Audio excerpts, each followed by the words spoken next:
Welcome to God Crimes Pod with Danny and Maya. I'm Danny. And I'm Maya. Woohoo! We are back in Montana. We are loving our Montana life. Woo! Texas was interesting. It was fun. We got to go to all those museums. We learned a lot, but hot diggity doggity, that heat was a problem. It was hot. I climbed up on a ladder when it was like 90 degrees and super humid. Oh my God. And I thought to myself, you know what? Not so sure about this humidity business. And I talked to a lot of people in Houston and San Antonio that were like, oh, I've lived here my whole life. I hate the heat. Hate it. I felt very privileged as a Montanan, I must say. Yes. Just even getting off the plane, I took this huge breath of air, like when I got out of the airport. I was like, oh my gosh, the air quality is so nice here. You know, one thing I will say, though, it was really cool to, like, hang out after the sun went down. It would be, like, 9:30, 10 o'clock at night, and it was so cool to, like, go to the hotel pool. Oh, yeah. It was perfect. Like, it's actually really, really nice after the sun goes down. It's, like, so nice for going for a stroll. Love it. It's basically a city where you need to be a bat. Oh. Or an owl, I guess. Like, you need to be a nocturnal creature. Yeah, I was thinking, like, if I was the kind of person that was up all night, Exactly. really take advantage of the nightlife, that would be pretty cool. Yeah. So, yeah, that is our final report for Houston. But now we're home. Now we're home. We're back with our doggy and our kitty, and they are so happy that we're here. And we are happy to be back in our little home studio. It's a lot easier than recording in a hotel room, although I'm not against doing that. If you want to take any more cool work trips and invite me along, I'm just saying. Aw, yeah. So, we wanted to talk with y'all today. See, y'all, I'm still got a little bit of Texas in me. We wanted to talk to y'all about some of the reality of when you're not a Jehovah's Witness anymore. What is that like? So, Danny was born into the religion. He grew up in it. He spent so much of his life devoted to it. And then he realized through a long process of events that it was a lot of propaganda and BS and decided to leave the group. But what do you do at that point after all those years and all of that belief system and structure? Like, how do you just integrate back into society? So that's the topic that we're going to be covering today.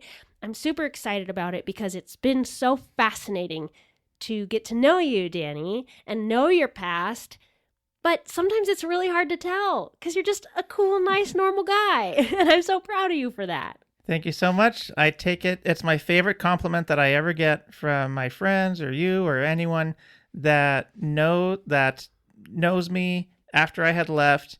And then they get to know me as time goes on. And then I tell them, oh, yeah, I was raised in a fundamentalist, high control Christian sect, or a cult, however, you can call it that way, however you want to go. Yeah, but anyway, people, like my old advisor in college, she was like, wow, I never would have known that you were raised in a cult if you hadn't told me that. And that is the greatest compliment. That is my most favorite compliment I've ever received in my life. Oh my gosh. Well, it's true. I think the same thing as well. So one thing I know is that this group requires a lot of time and a lot of effort and commitment and work just to stay an upstanding member. What was it like when suddenly you didn't have to do all that crap? Yeah, a lot of your time and energy and focus is demanded of you. So you would have, way back in the day, for anyone that knows, there were 3 meetings every week. There was I forget what they called it, the midweek meeting. There was Bible study, and then the Sunday meeting. So it used to be 3. But then they eliminated the one that was in the middle of the week, and they changed it up and have people do basically a family study day. Uh-huh. So it's like, okay, 2 in-person meetings that are like, hour and a half or so long. and then one where you're supposed to basically do that, but just at your house. And like if you have a family, you study with your kids or something. After COVID, even cults are going to more of a hybrid model. Hybrid. Everyone realized, I don't really want to go to church 3 times a week. Yeah, they got on that little, work from home train quite a while ago. Mm-hmm. Yes. So yeah, that's definitely one aspect of it, the in-person meetings and stuff.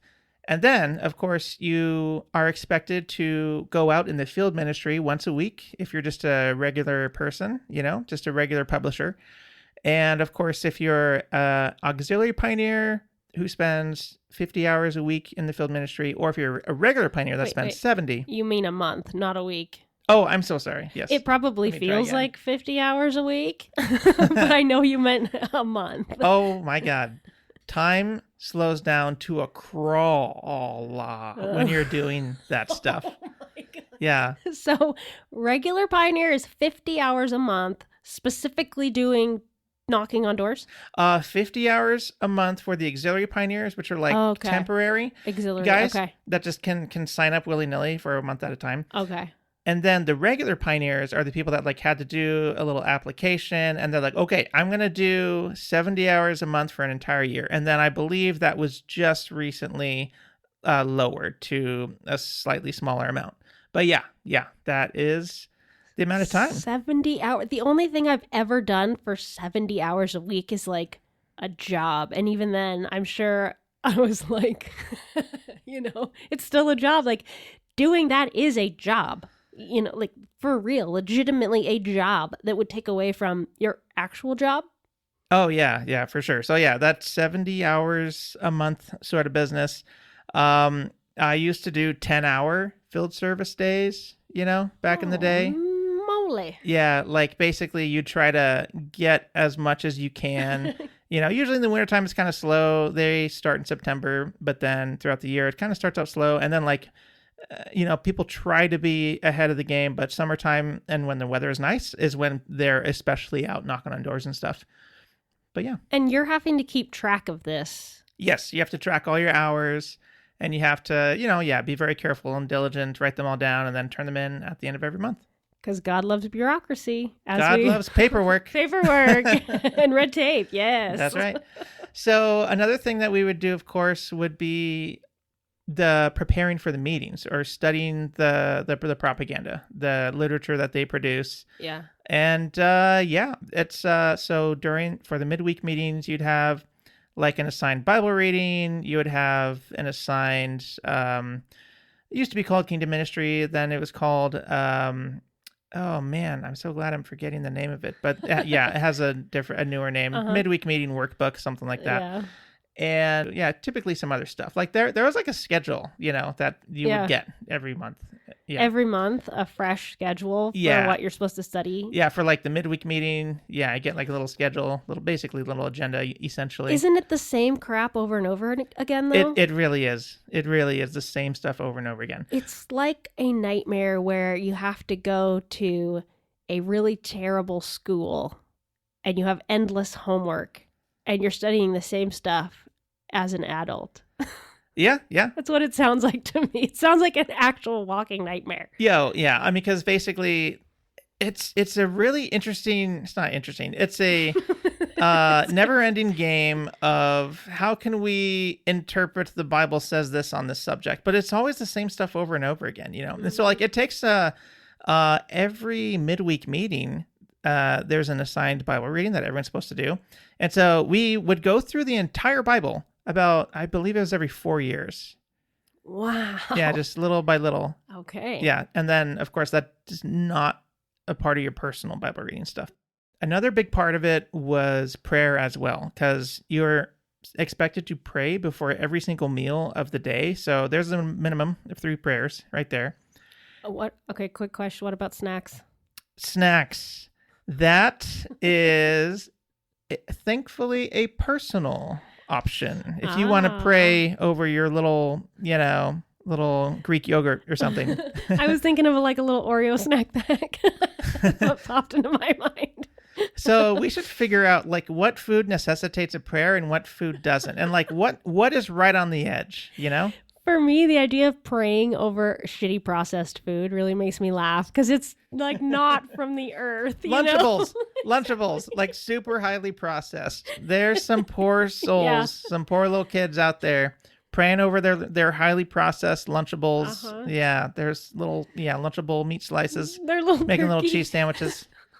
Oh, that's sad. It's unholy. sad. That's why I'm laughing. That is an unholy meal. It is an unholy meal, no matter, even if you pray over it, it's never going to be a holy meal. That's right.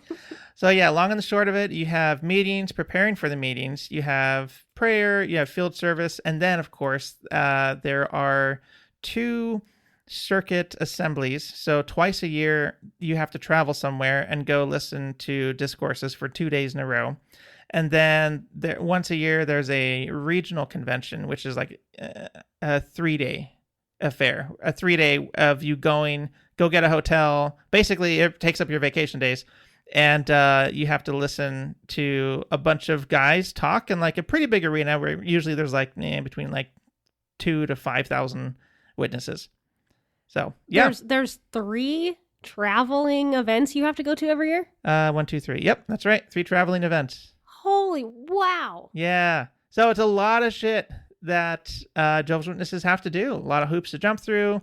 Like, they keep their people busy with nonsense. Yes. Yeah, of course they do. And that's part of it. That's part of the control model, Exactly, yeah. Yeah. But yeah, so what am I doing now that I don't have to do that stuff? That is the question of the day. Yes, it is. Oh, man. All right.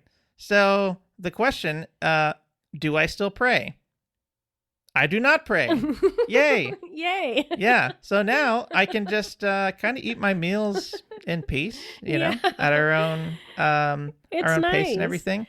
So I will say this, like when I left originally, or like when I basically mentally left, and this was during COVID, I decided like, you know what?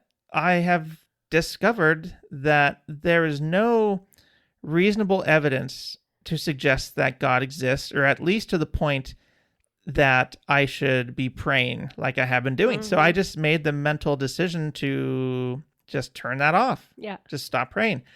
And it did feel weird because I did it for my entire life, What is it like? It's like I don't know. It's like you show up in your house one day and then just all of a sudden this chair in your living room is just gone, It's like, oh yeah, that chair, it's always been there. It's not the couch that's gone, but that was there and now it's not here. That's kind of strange. Yeah. And so I basically realized that I was missing something. Yeah. And so what I did for a little period of time was I would try to practice gratitude. Yeah. So I would I basically filled that time where like I would pray. If that would take like 30 to 40 seconds or whatever, just like reciting a little prayer, blah, blah, blah, blah, blah. What I was doing, what I was actually doing in that moment was just like talking to myself, right? Mm-hmm. And I also just discovered that like, there is an actual benefit to prayer in the sense that nothing supernatural is happening. You're not contacting another being, but what you are doing is you are looking at your own life and problems from a third-party perspective. Yes. By imagining that you're talking to someone and then thinking about what they would say, right? Mm-hmm. And so I would try to use that for problem solving or just little things in my life. I would try to be like, all right, if I was talking to someone about this, what would I expect them to say? And that would help give me a fresh perspective. So that's one thing that I did take from like prayer, if you will. Absolutely. And then the other thing, like I was saying, a gratitude practice. Like having gratitude is a very healthy thing to do. And it's really good for your mind. Yes. So I would do the old Fred Rogers sort of thing sometimes where I would take like just, what would it do? What would he do? I think it's either 6 seconds or 10 seconds. And he would say, think of some people who have loved you into being, And so I would just kind of sit before a meal and think, wow, like who helped me to be here today? And for like the first like week or so of doing that, it was like, my mom, my dad, my brother, my sister, my youngest sister, and stuff like that.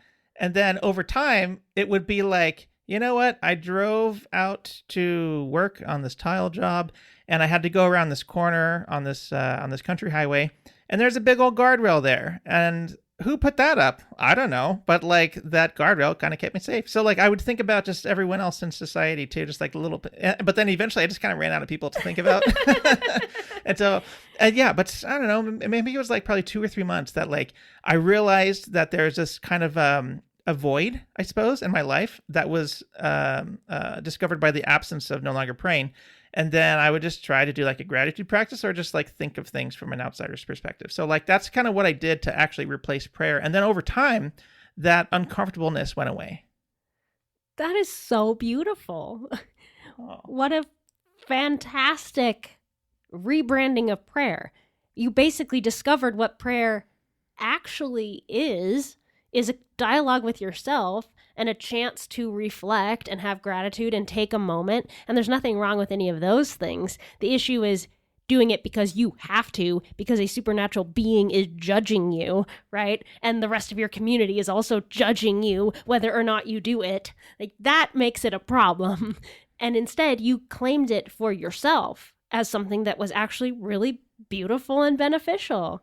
And I love that because we know that gratitude is incredibly important to the human psyche and the human mind. There have been a lot of studies about just the neuroscience of gratitude. Mm-hmm. I think partly because it makes you aware. It gives you awareness that we are all a part of this tapestry of the planet. And none of us would be here without the guys that put in the guardrail, right? Or the, like every piece of food that we eat passes through all these hands nowadays. Oh, yeah. And I've been thinking of that a lot. There's so many things to be grateful for. So I agree completely that that's such a beautiful way to transition out of that prayer need. And it makes sense that you would need a transition. I mean, my God, your whole life.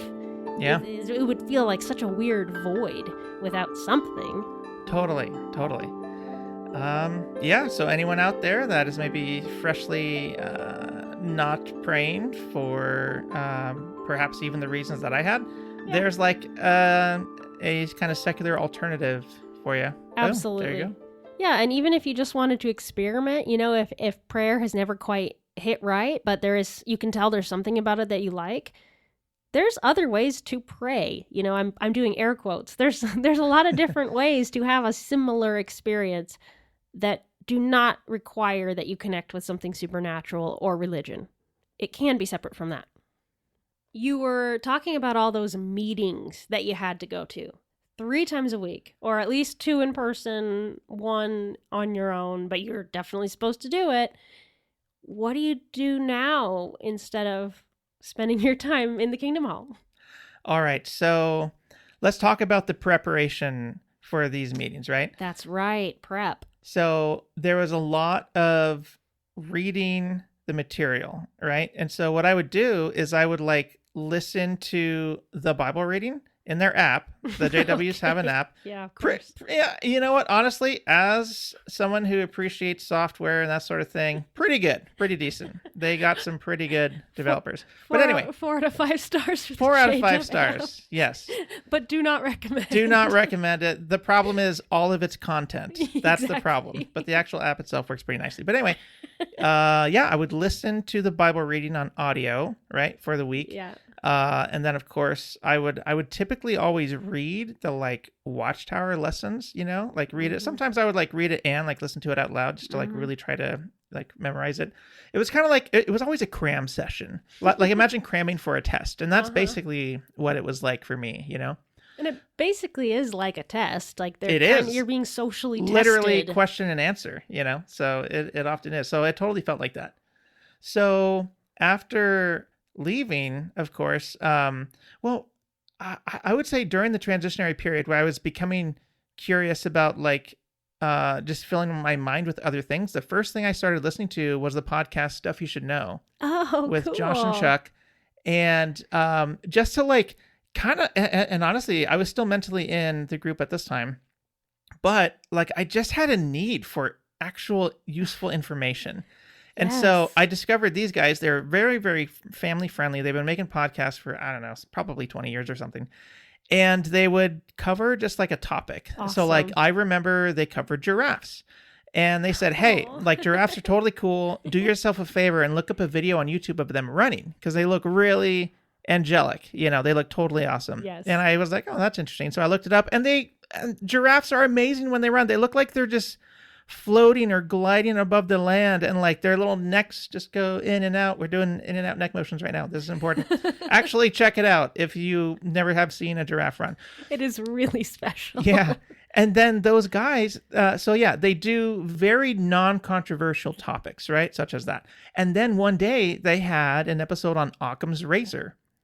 And Occam's razor, to, succinctly describe it, is something to the effect of usually the simplest explanation is the right one. Mm-hmm. So if you have to have an explanation such as, oh, well, God exists and made the world, and then he had to mess with the sun in order to make carbon dating look stupid, and then he did miracles for a long time, but then now he doesn't do them anymore. And like the miracles that he chooses to do are like very, not important, and people are suffering, endlessly all over the world, and God doesn't interfere in these things, but he will interfere to like get the Jehovah's Witnesses a huge, massive tract of land in Australia. But he doesn't care about, children starving in any poor countries in the world. Exactly. Like that seems that there's a lot more steps for that to be right versus the naturalistic scientific explanation of evolution, and we've been here a long time. The Earth has been here a long time, so has the universe and all these things. Like exactly. That is a much simpler explanation. So that's what Occam's razor is. Like if we, Occam's razor tells us that the latter explanation is far less complicated and therefore more reasonable than the former explanation, and much more likely to be true. Yeah, and so that kind of blew my mind. Like when I was starting to get, I was like, oh no, I just learned something. I learned a little bit of critical thinking right there. Dun dun dun. That's the look I saw in your eyes, like remembering that feeling of that's critical thinking. I'm not supposed to be doing that. I'm not supposed to be doing that. Yeah. But it was just like rock solid logic that makes perfect sense, and it's simple and it's beautiful. And like I learned it, and I definitely wasn't supposed to. It's weird. It's weird what I know I wasn't supposed to learn looking back now. But yeah, so fast forward to these days, and I, like I've said before, I got to go to school, which was such an important thing for me to do. And I would highly, highly recommend any former Jehovah's Witnesses, if you can, if you're able to, invest in your education. And that could look like going to school at an in-person, college, university. And that's what I needed, because like I suck at learning stuff online by myself. I'm not motivated enough. I need a building to show up at. I need an instructor to look me in the eyes and tell me to read something for me to do it. You have ADHD like me. ADHD. We're an ADHD family over here, and we're proud of it. And, tiny side quest here. There's nothing wrong with you if you're neurodivergent, and you absolutely still can learn and do school and pick up a new skill. Yeah. Just like both of us have. School is hard. School is hard. It was super hard for me. Yeah. But Danny's such a good example, and we are going to do a full episode on school in general, and like I want to, about college, and there's just lots of questions around education, especially like with how the J-Dubs view it. But community college is amazing, and you can absolutely go at any age. There's lots of programs to help you, and there's lots of online courses as well. That's what I did. I just did a certificate program. I don't even have a degree, and I'm starting a cool new tech job soon. Like Danny has his associates. It only took 2 years. We just really want to encourage anyone listening. You absolutely can go back to school, learn stuff, and you can do it while still working your job and having your family, and there is support for you. And yes. This, Yes, you can do it. It's possible. It is so worthwhile, and really absolutely changed my life for the better. But I've opened myself up to just continuously learning. So what do I do with the space that is now there because of the void of propaganda? I would say more than I would want to admit is YouTube, right? But like interesting, honestly, educational, informational things. YouTube and then it's is also a great resource, yo. It really is, yeah. I like to curate my digital media diet with information as much as I can. Crash Course is one of my favorites. Veritasium on YouTube, of course. Most of these are going to be YouTube probably. But lots of good sources of information. Of course, in addition to like things that I'm trying to learn for work and whatnot. But yeah, Sure. good stuff. Well, I want to give YouTube a shout out just because it has allowed us all to have free information. I mean, Crash Course is an excellent example of, we just learned that in all 50 states, there are schools that actually use Crash Course in their classrooms because it is a free, very high quality education. Like, the internet has allowed us all to learn and grow, and it's helped a lot of people get out of high control groups and get out of cults because they have access to information now. All right, so I have to find the podcast episode, but it was a podcast episode on Wondery, and my friend did this interview talking about her experiences being a Jehovah's Witness. Wow. And I just happened to come across it, and it was when I was kind of like transitioning mentally out of the group. And so it came up, recommended. I tapped on it, not knowing what it was because I was like working on this shower. And I flip it on, and I'm totally compelled by the story. And then I ended up being like, man, this person sounds so familiar. And then I recognized her voice, and I was like, oh my God, this is my friend from Idaho. This is crazy. And it totally blew my mind.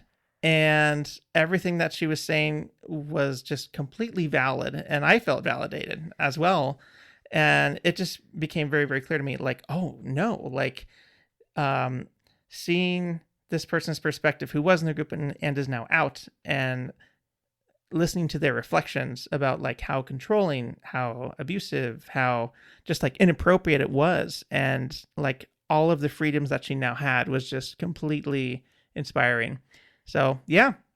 Wow. So podcasts, man, I tell you. Podcasts. It's true. Like, podcasts have been an important part of both of our lives, and we truly do believe in this medium to share important information. And that story is a good example of that. Like, you accidentally, while you were PMO, right, physically in, mentally out, would you say? Yeah, I was transitioning into that. I was becoming more curious, but like I believe at that point, I'd never heard like any proper apostate literature or whatever. I mean, it was always called apostate literature, like it was written, but like I had never considered like, oh, like an interview could be like an apostate thing that they would call it, label it with that very nasty word.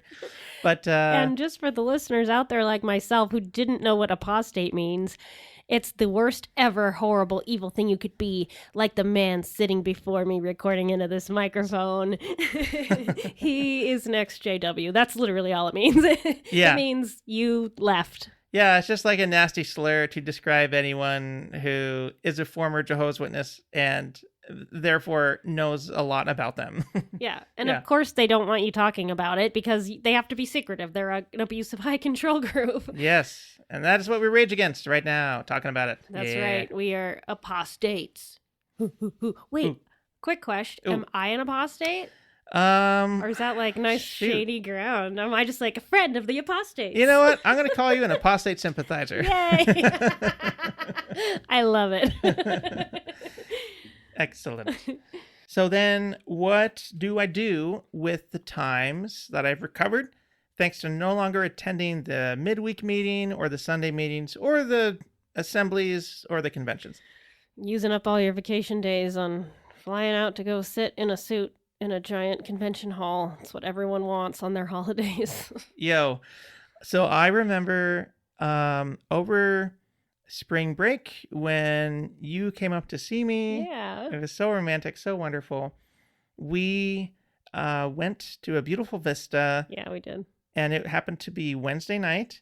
And I recognized that it was a time that I would have normally have been sitting in a musty little building in the evening after a work day, just reading, the Bible I'm going to say I've probably read it 4 or 5 times. I'm going to say 5 times. And just going through the most repetitive, worst book club ever, right? Yeah. And I remember just thinking like, wow, like I don't have to do that. I get to be where I want to be in the world with you. I get to be with you, just appreciating this beautiful view. Yeah. This is wonderful. And then every Sunday that I don't have to get up and like hurriedly speed read a little propaganda article to then jump in the car after like shaving and getting razor burn and throwing on a suit that's choking my neck. All that garbage. Like, I sincerely appreciate every Sunday that I don't have to do that. And I have put on a tie, I believe, only one time since I've left. Good. And that was for going to Washington, D.C. to talk to the lawmakers when I was working with Montana Space Grant. Totally cool. A genuinely good reason, but one of the only ones. We're a no tie family. Yes. It was like I was a student at the time. It was for a student internship that I was doing for Montana Space Grant Consortium, or NASA in the state of Montana. Yeah. That does education, outreach, workforce development, and all that stuff. And I was like, you know what? Seems pretty important. I will actually wear a tie. Yeah. And you got to go to Washington, D.C. and talk to lawmakers. You couldn't have possibly imagined that just like 3 years before. No. So like what's really interesting is the whole world is the devil, obviously. Obvi, right?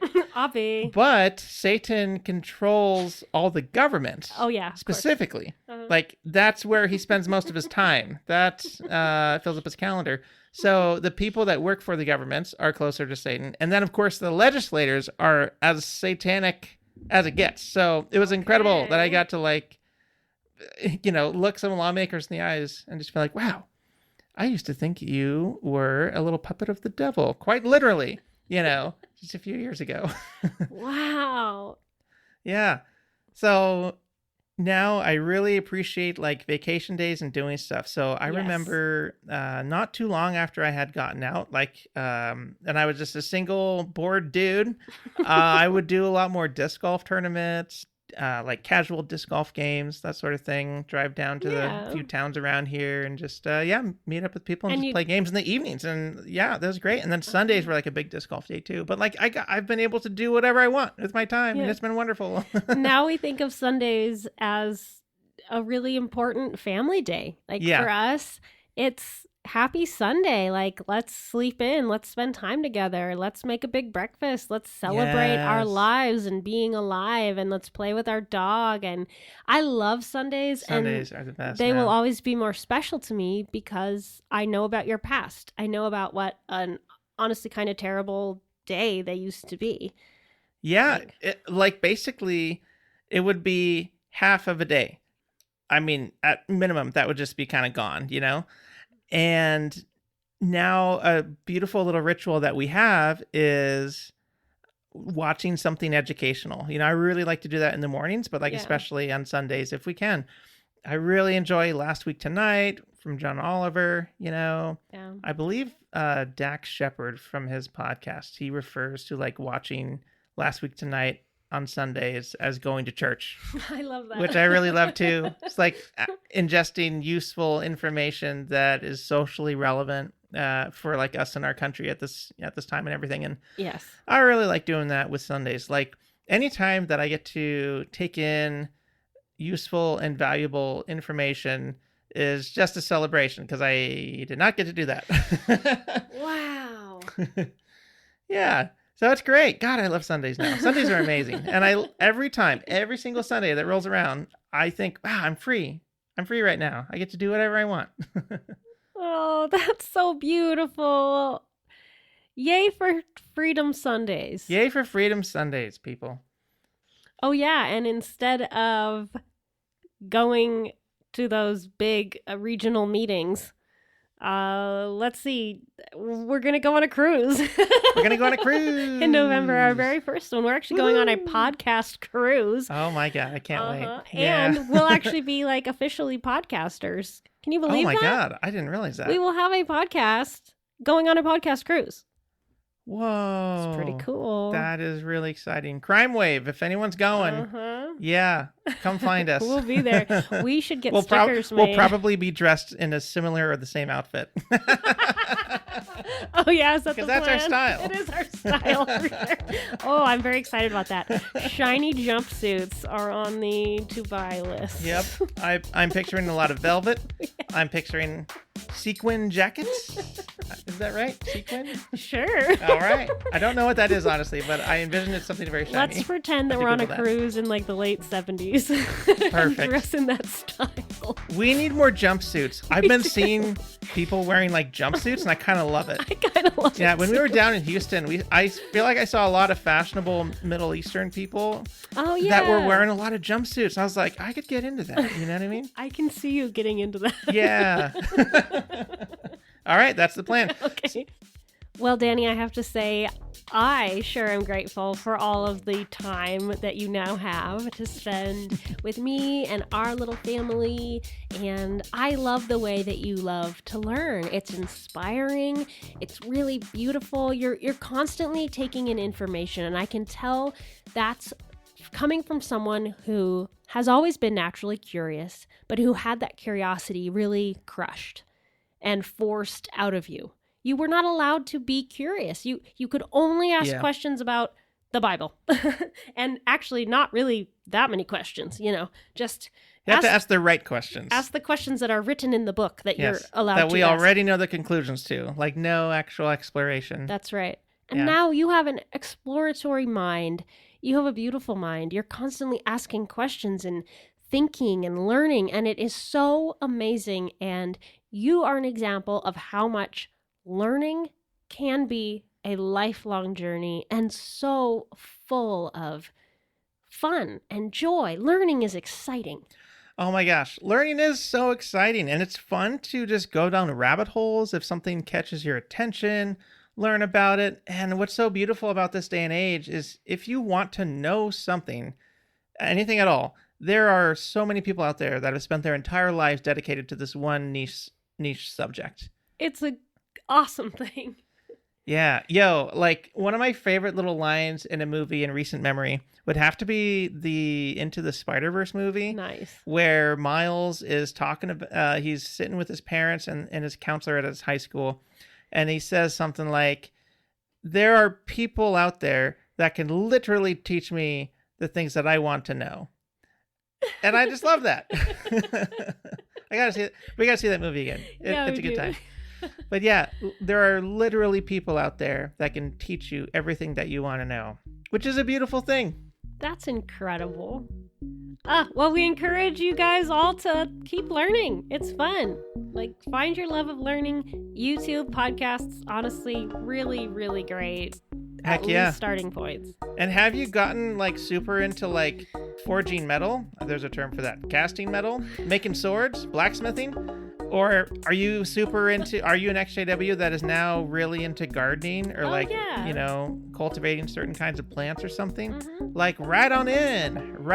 I want to hear about it. I want to know it. godcrimespod@gmail.com. Yeah. We would love to hear your stories of things that you love to learn. And honestly, we're looking for any and all XJW stories, and really anyone. I mean, you don't really have to be an XJW. Just reach out to us. Tell us what you think about the pod and connect. We're trying to grow a little community here of like-minded people, and godcrimespod.com is also our cool little website. Heck yeah. And if you have a question especially for an expert Jehovah's Witness, you know what? Send your questions our way. One of our friends is a teacher or was a teacher. That's right. And she had some Jehovah's Witness students and she has some questions. But yeah, if you're a person like that who isn't even a JW or doesn't really, know too many people, if you have any questions about them, please send them our way. So we'll try we look forward to that. them on future episodes. godcrimespod@gmail.com. That's right. Thanks again for listening, you guys, and we will see you next week. Thanks for listening. Bye. Love you. Love you. Bye.